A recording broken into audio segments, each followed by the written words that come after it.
don't forget, you guys, you have paper due tomorrow, right? You look excited about that.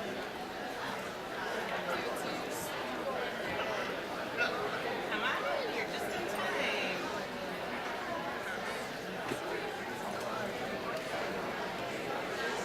I don't think the mic is Unmute. It wasn't on. I think, have you read? You're good. No. Still Matt.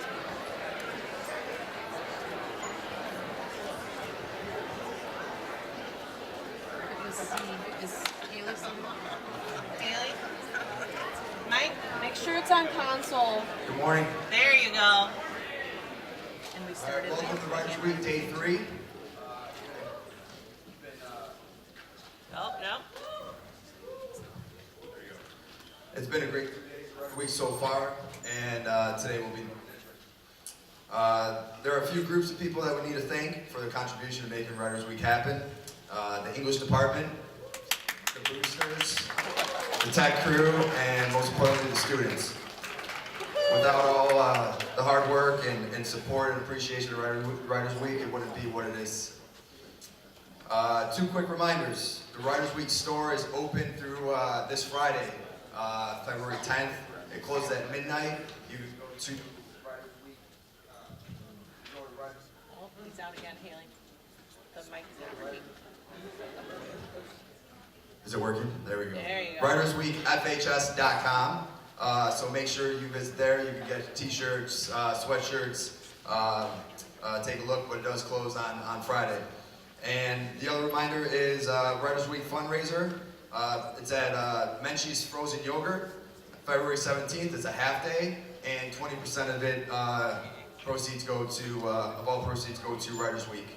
So make sure you go visit Menchie's on February 17th. All right, time to get the day started. First presenter of the day is a highly acclaimed contemporary romance author who is well known for writing the If Only series, the Only You series, the Kingston Ale series, and her upcoming Crossroads Vineyard series. Please welcome AJ Pine.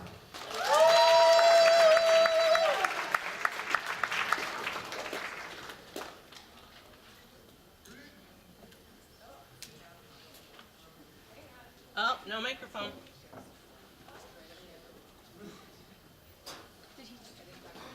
It is this one for some reason. No, it's this one. No, it's We're not. working on it. Okay, I can talk loud, you guys. It's this one. It's always So that's metering on just this the one. first thing that we're gonna do. I'm gonna need some Did you turn it off? No, did he turn it off? I wanna know how many of you are here with your Batteries? It's not even coming up. No, it's not. It's on there. I'm telling you, it was on I there. just turned it on here. No, because I muted that one and I was still recording it. Okay, I'm gonna go back and play. Wait, Mila, 3 is the kick drum. Yeah, but they were using it for some what reason. book this comes from. Teachers, you can participate too.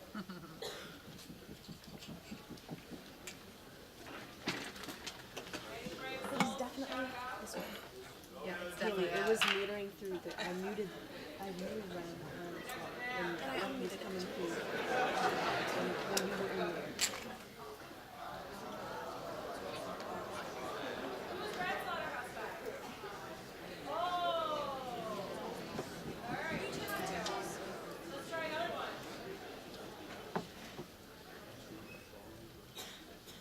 Oh, come on, juniors and seniors.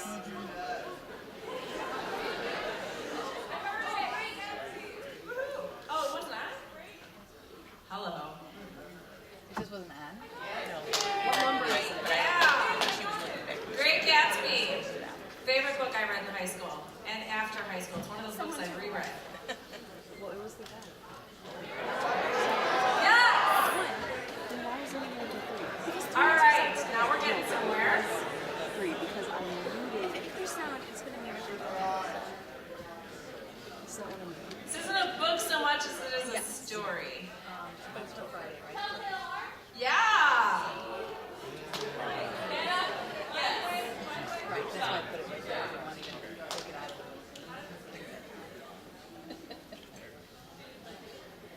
What just happened? But the prize for this, for getting the answers right, right is absolutely nothing, by the way, okay? Ooh, have you guys done this in No, not 419 yet? No? Yeah, there you go. So I was gonna say something else. They can have a wild guess. Yeah, this is the one that's been for the speaker. I don't know why I would change. And technically that is not the book cover for Pride and Prejudice, but I don't care because it's Colin Firth, and that is all that matters.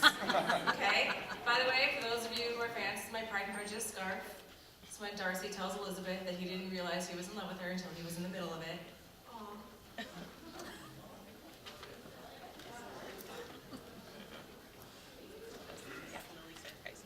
Okay, so what's the point? Other than I have this really cool first lines of literature book.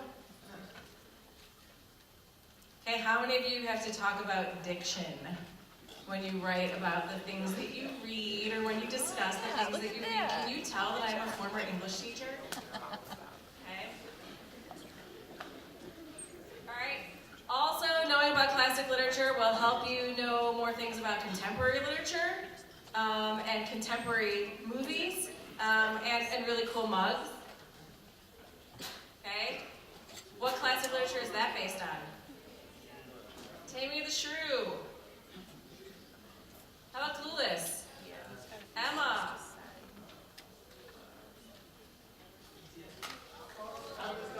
Scarlet Letter. Yes, Emma Stone too.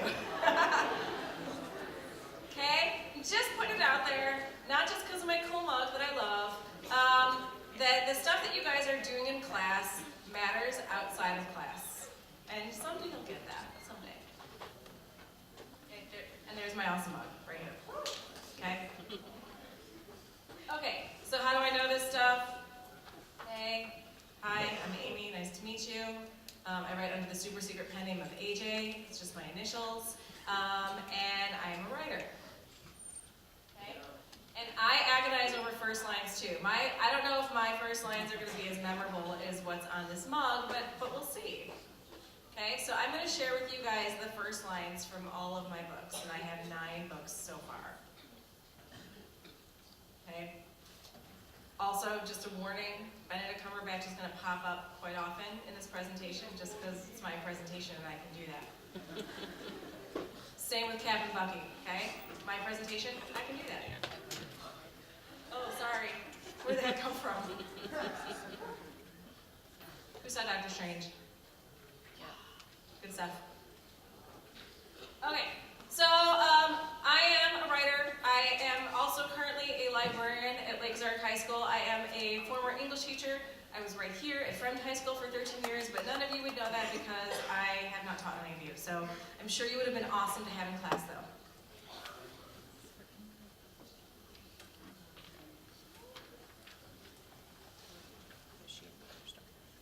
All right. There might be some profanity in some of my first lines, sorry. Okay, so here's my first lines, and you can see that I might have a little bit of influence from books that I love.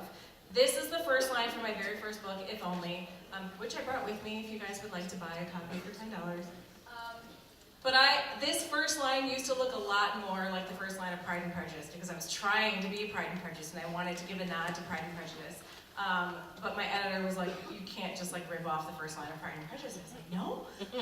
So we changed it up a little bit, but I still wanted that sort of, it's a universal truth kind of thing, except mine, instead of a man of good fortune wanting a wife, it's about a girl who in her junior year of college thinks that she has earned her virginity back because it's been 2 years since, Okay.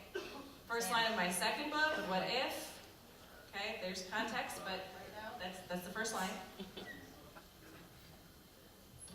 Third book. Fourth.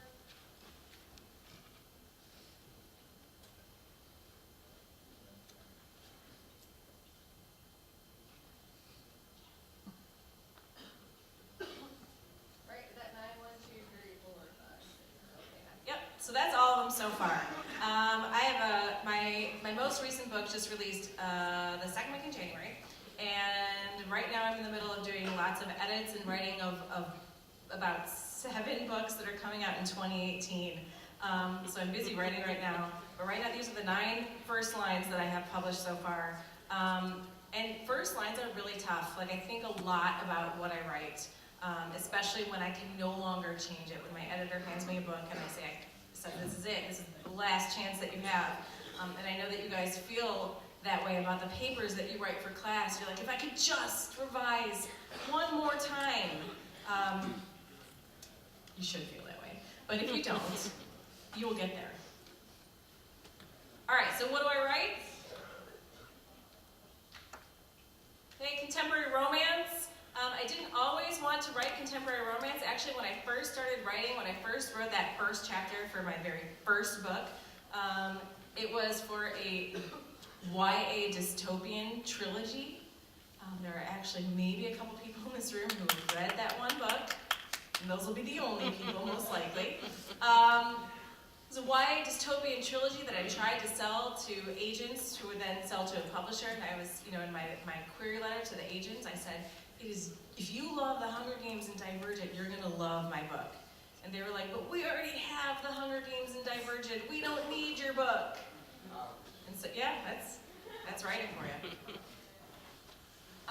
So I got into writing romance after that, based on what I was reading at the time. I was reading some books that were taking place in the college years, and I really liked that sort of age group that seemed a little bit underrepresented in contemporary romance. And so I wrote my first book to be published, which was my second book, and went a totally different direction and went, romantic, kind of comedy-ish, college age and contemporary, so no, world falling apart and all of that fun stuff. And there's a rule in romance, and one of the rules of romance is that it always ends with a happily ever after, or what's called a happily for now, meaning that you always know that the couple's going to end up in a good place. So the challenge of writing something like that is putting a book out there that people know it's going to end well and make them still want to read it. And I feel like that's a really good challenge for writers. How are you going to keep your reader with you when they know the ending before they even start?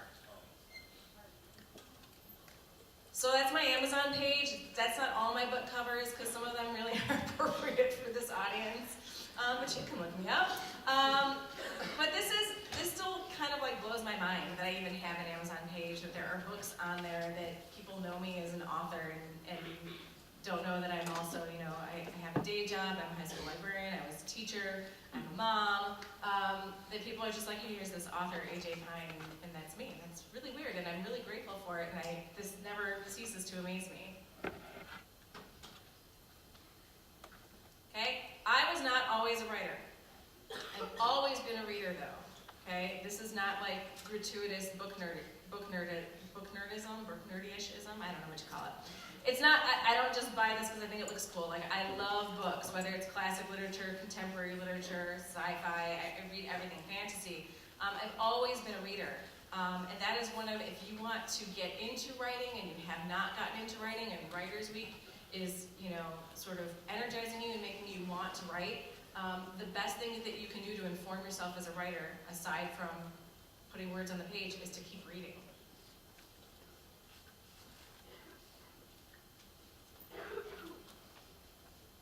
Okay, so I talked to you guys about what got me started writing, right? Still not over Allegiant. I'm just putting it out there. Okay? Still not over it. So, really, you guys, it is this that really made me want to write. Okay? I, for 12, 13 years, was coming here in this auditorium and watching professional writers hit the stage, watching you guys, my students, come up on stage and be brave enough to share what they wrote. And I thought, hey, I actually kind of want to try that. And I know that you guys get to participate in all sorts of writing contests as teens. There's all sorts of fun contests that come around. And there's this Norman Mailer contest that used to only be for teens. And then they put it out there for teachers too. Like, hey, English teachers, you guys can do this too. And I tried it, and all you had to do was turn in about like a few thousand words. And so I wrote the first chapter to that dystopian book that just sits on my laptop in a really, really hidden folder. And I submitted to this contest, and I totally did not expect to win, and I totally did not win, which is totally fine. I was an absolute amateur. I could hear Mrs. Gerber laughing at me. But it gave me that push that I needed to put those first words on the page. And then I sat on that first chapter for a year because I was terrified. What do I do next? And it took finding a writing partner, somebody else who was doing the same thing, to sort of push me to say, okay, I'm going to share a chapter with you, you share a chapter with me, and let's keep writing. And I ended up finishing that first book, and again, hiding it on my laptop. Okay, you already know the answer to this. But still, why not a little Louis C.K. gift, right? Okay, so that book that I was telling you about, the one that was just like Divergent and the Hunger Games, I queried agents for 6 months. And this is what querying agents is. When you want to sell a book to a publisher and get it published in bookstores, you need a literary agent. And the way to get an agent is you send an agent this query letter, email, and it basically explains what your book is about and gives them, depending on what they ask for in queries, the first 3 chapters, the first 50 pages, whatever. And I did that for 6 months and got a lot of rejection. And I kept writing. So here's how it all went down. Okay, that book on my laptop, actually it's probably in like Google Docs or something, it doesn't even have a place on my hard drive anymore, because we don't want it there. So here's sort of the timeline of the first few situations here.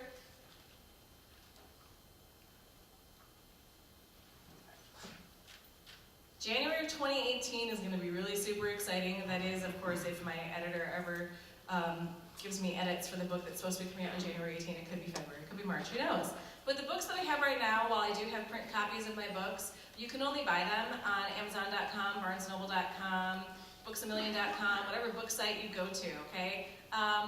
My series that's coming out in January, starting in January 2018, is with a brand new publisher, and these are going to be print books that are going to be in the romance section of Barnes & Noble and all the other stores, and maybe even like Target and Walmart. And I know that sounds funny, but those are really awesome places to sell your books because people buy books there a lot, and I'm really super excited about that.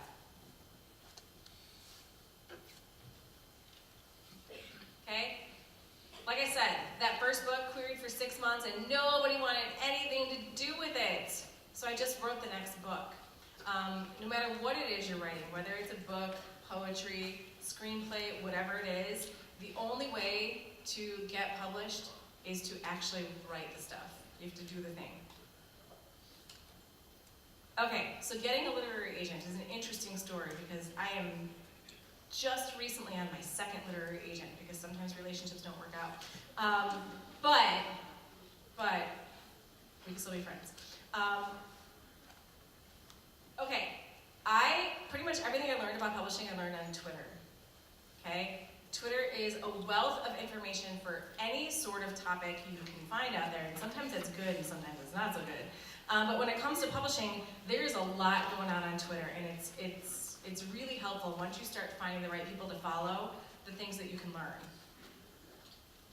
So there was this Twitter contest, and it was a pitch to agents contest, and agents were like, we're watching this feed. If we favorite your tweet, that means that we want you to send us your stuff, and we'll push it to the top of our email, sort of slush pile, because it'll say that it was from this Twitter contest. So that's the tweet and that wasn't even for my first book. That ended up being, I think, the second book that was published, the third that I wrote. But the first two things that NA/R, that's the genre of the book. It's new adult romance, meaning new adult was that college age, and R was romance, and then basically a less than 140 character pitch with the hashtag PitMad because that was the contest. It was Pitch Madness. And then the first person there shown favoriting the tweet is an agent, and that's who she ended up being my agent shortly after that. So she favorited my tweet, and that was really cool.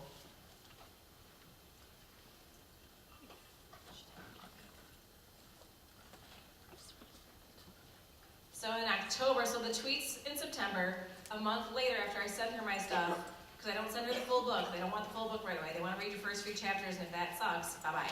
And that happens a lot. Okay, but she said she was desperate to read the rest, and so I was desperate to send it to her, and I did. November 21st, 2013, I was in Boston. That's me at Cheers, and I don't think you guys even know what Cheers is, but it's cool for those of you that do, okay? I was at an English teacher conference with some of the people in this room, like Mr. Anderson, Mrs. Eng, Mr. Anderson, to Mr. Anderson, okay? Mrs. Hahn, okay? We were enjoying some of the things that they sell to you at Cheers, and I got an email saying that this potential agent wanted to have a phone call with you. When an agent asks you for a phone call, that is like the call, and this like proposal, type situation going on. And so I had this call in this hotel room that we were not staying in, that we were supposed to stay in, that we were getting moved to a new hotel room. And so there's beds moving back and forth. It was a situation, and I'm talking to this agent who could potentially be mine. Okay, and she was mine for a few years, but sometimes relationships don't work out.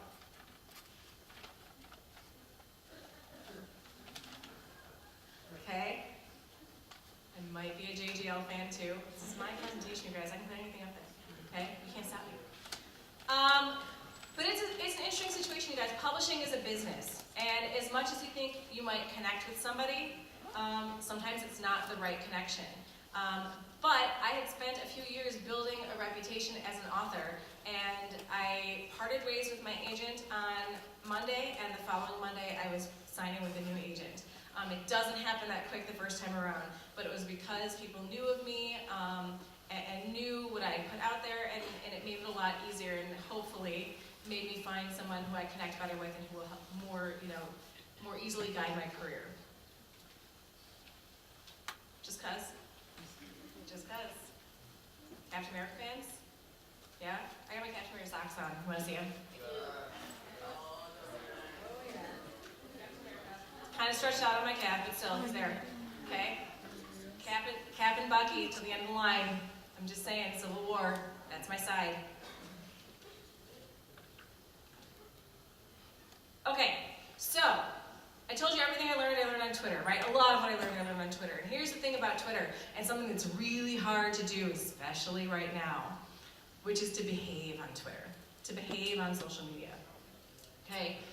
Because once you are a sort of public personality, which is really funny for me to say about myself, but once you are sort of, somebody that people know as a sort of public entity and not just as me, I have to behave, and I have to make sure that what I'm putting out on Twitter is appropriate. Okay, so this is my lesson in digital citizenship. So it's not just writing the books. I have to market my books. Okay, each publisher gives you a publicist to sort of help you, get the word out about your books. But really, it's mostly your job as the author to let people know. And you don't want to annoy people with talking about your books all the time. And you also don't want to annoy people with talking about other stuff all the time that they might not want to hear. Okay? And you also don't want to put anything out there that can never be taken away, because social media is forever. Okay? I can screen cap anything you do, and you can screen cap anything I do. And even if I put that tweet out there and I'm like, oh, that was so bad. Okay? It's out there. And somebody's always going to be able to find it. So, staying visible. Okay, social media for authors is a great way to stay visible, because books go all over the country. If we're lucky, they go all over the world if they get sold to foreign countries and stuff like that. But I can only be in one place at one time, and I am not at the point in my career, but it will happen. I'm saying this now. I'm not at the point in my career where I have a publisher that's going to fly me all over the place to do book signings and stuff like that. I have to put my books in my bag and cart myself around, and that's fine. But someday, I'll be able to be in more places. But right now, I'm pretty much here in the suburbs. Okay? So how are people going to know what's going on with me? Social media is a great way. Okay, Twitter, Facebook, Instagram, Pinterest, Tumblr, etc. I don't use all those. I am great with Twitter, Instagram, Facebook. My Pinterest page just kind of sits there. I still don't know what Tumblr's for. I don't get it. It's for I'm sorry. weirdos. I think I'm just like above that like sort of age mark where Tumblr's just never gonna be for me, and that's fine. Keep posts fun and engaging, right? You're this sort of like public figure, so you want to engage your readers even when you don't have a book coming out. Okay? Positive engagement only. Again, this is me talking about myself as an author. If I had a Twitter account that was just me, Amy Pine, something different, then I might, do something else there, but this is me talking about using my author account on social media. And it's a matter of being the bigger person, especially when you are a writer and people will tweet reviews to you, tweet links to reviews, which is a lot of times really great. And sometimes people will tag me in a review that tells me how much they hated my book.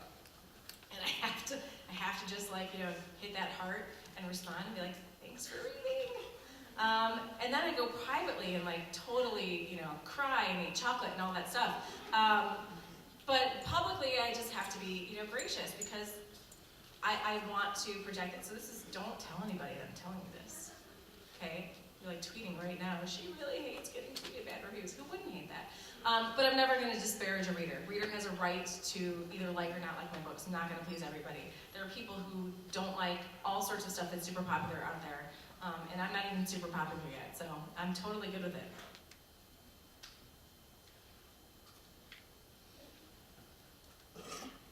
Okay, so Tuesdays in the writing world are known as Teaser Tuesdays, and it's a day for you to be able to talk about your books, even if you don't have a book coming out.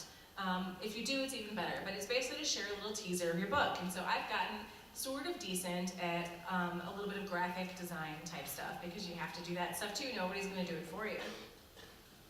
So I'll make little things like this, little pictures with a quote from my book, and then put the title of the book, and tweet it out there. And if it's a book that's coming out, I'll put a link to the Goodreads page or to the Amazon page or something like that. Okay, but when you don't have books coming out, you still want to be visible and you still want to talk about stuff and you still want to connect with your readers. And you have to find that sort of niche that you fit into. And I think one of my niches is humiliating my cat. Okay, if you can't read it, and this is a couple birthdays ago for my daughter, but it says my daughter's birthday is tomorrow. She's getting the cat ready a little early, okay? That hat lasted about like 15 seconds, but I got the picture and it went all over the place because, look at her, I mean, she looks pissed, but whatever. Okay, how many of your teachers ask you to outline before you write? How many of you would outline anyway? That you can't just sit down and hammer out a paper like I did for 4 years of college. Okay? So here's the thing. Some of us are really good at flying by the seat of our pants. That's what in the writing world we call a pantser, that you just sit down and you write. It was actually, there we go. It was NCTE, the National Council of Teachers of English, 2011, I think, when it was in Chicago. And I went to a session where Chris Crutcher was speaking. You guys know Chris Crutcher? He's a cool dude, writes some cool books, yeah? Okay? And he was talking about how I know point A, I know where the book starts. And I know point B, I know where the book ends. And then I just kind of get there. And so that was my first lesson in how to write a book. So my first book, I knew the first scene and I knew the last scene, and then I just wrote. And it was fun and exciting because every chapter I was like, what's gonna happen now? And sometimes I was like, I have no idea what's gonna happen now. And it was fun and it was exciting, but it was really, really hard for me, especially like I'm a very linear thinker, I'm a very linear writer, and I need to write my books in order. And if I don't know what that order is, it kind of makes me go a little crazy. So I started learning a little bit about writing techniques, and I became more of what you would call a plotter. And there are great writing books out there that give you ideas for how to plot a novel and how to hit all of the right sort of story arcs and character arcs and all of that fun stuff. And once I found tools like that, my writing became so much better. And with each book, it gets better. I brought with my first book today, and I was looking through it last night, and I was like, oh my gosh, like I can't believe that I wrote this. Like, this is terrible, it's garbage, which it's not. I mean, It's my first garbage. It's not. It was a good book, and I was very proud of it. But like, it's so different already from what I'm writing, just a few years later. So that's a Blake Snyder beat sheet. I'm not going to go through all that, but that's like my favorite writing tool. So if you are interested in that, Google Save the Cat. I know, more cats, but really it's a book, Save the Cat, and there's a website too, and it gives you great ideas for how to plot a novel. Okay, there's more about editing, right? So I am a full-time librarian, day off today though. Full-time librarian, Lake Zurich High School. I am a mom of 2 kids who don't go to bed at 7 o'clock at night anymore. They're almost 8, and my youngest is almost 8, and my other one's 11, and they stay up as late as I do, which means I have to stay up later than them to get any writing done. So this is how I do it. Okay, I love a clean house. Love it, love it, love it. I can't do it right now. So there are shoes everywhere. My kids take off their socks in the living room, and I'll find them there like 3 weeks later. It happens. I'll find goldfish on the floor, not from me, from them. But I don't sleep much. Okay, Mrs. Gerber can attest to that. We were texting at like 1:45 last night, and I was up long after that. My laptop is officially another limb. Just because I'm not holding it right now doesn't mean it's not here. It's in the English office. It will be used today. Okay, I am behind on TV watching. I'm so, I don't even have cable anymore. I watch what I can on Netflix, on Amazon Prime, on Hulu. I probably pay as much as I would for cable, but I seem to have this righteous attitude, I don't have cable. So I'm behind on TV, and I don't watch a lot of it, but I'm super behind, and I have not watched Sherlock. I've only watched the first episode, so no spoilers on how the season ends, but episode 1 is quite emotional for me. Okay, and for those of you who saw my presentation last year, you know that my writing uniform, this is not what I write in. If I was a full-time writer and stayed at home and wrote, I would look a lot different than I do right now. T-shirt, yoga pants, robe, because I'm always cold. That's pretty much my writing uniform. But lucky for you, I got up at 5:15 this morning so I could shower and put on pants. So thanks for that. Okay, so I talked about reviews and people texting or tagging me in reviews and stuff on social media. I'm keeping track of time here, so I want to answer any questions if you do. I told you my 9th book just came out. That's so weird to say that. My 9th book just came out on January 16th, I think. And it never gets easier to put that book out there and watch people talk about it. Like they don't even know me. Like they don't even care how I feel about what they say about my book. Because they don't.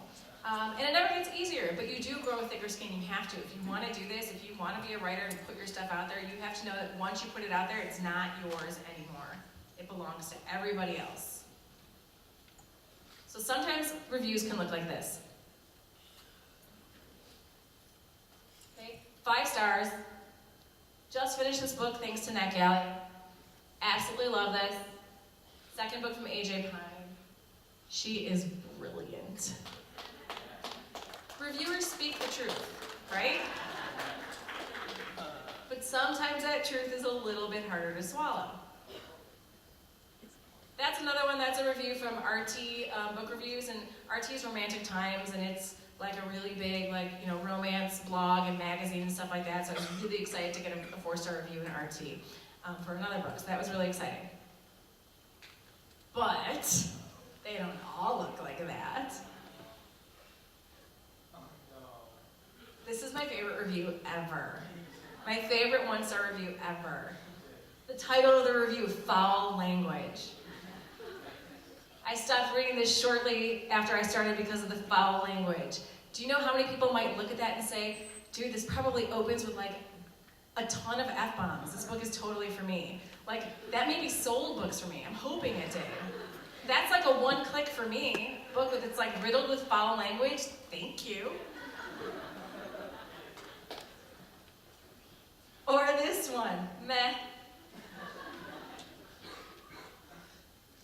I didn't finish the story because I didn't care for the way it was written. I'm guessing they don't like words on a page. I get a lot of reviews that talk about like point of view, like I couldn't get it, like the third person point of view threw me, which is how many books are written in third person point of view, but whatever, it's fine. So Peacha King was meh, and Phyllis was like clutching her pearls because of my foul language. Actually, that book that she's talking about, I'm pretty sure that there's an F-bomb on the first page, so I own that. I'm proud of it.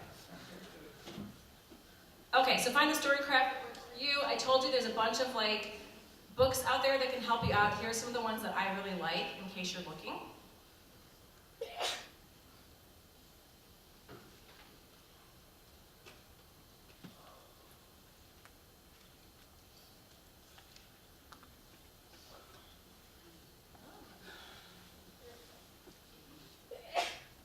Okay, so these are 6 books here. They're all really awesome. They all do totally different things, but I highly recommend them. And if you want to know more about them, please feel free to come on up and ask me, ask your teachers, and I can email them more information about these books. But I have all of these, and I use all of these, and they're great. Okay, so now that I'm published, I'm totally cool in front of other authors, right? Like authors that I fangirl for. So that's me with Gail Foreman and Elizabeth Eulberg. If you've ever read their books, Gail Foreman, If I Stay, became a movie.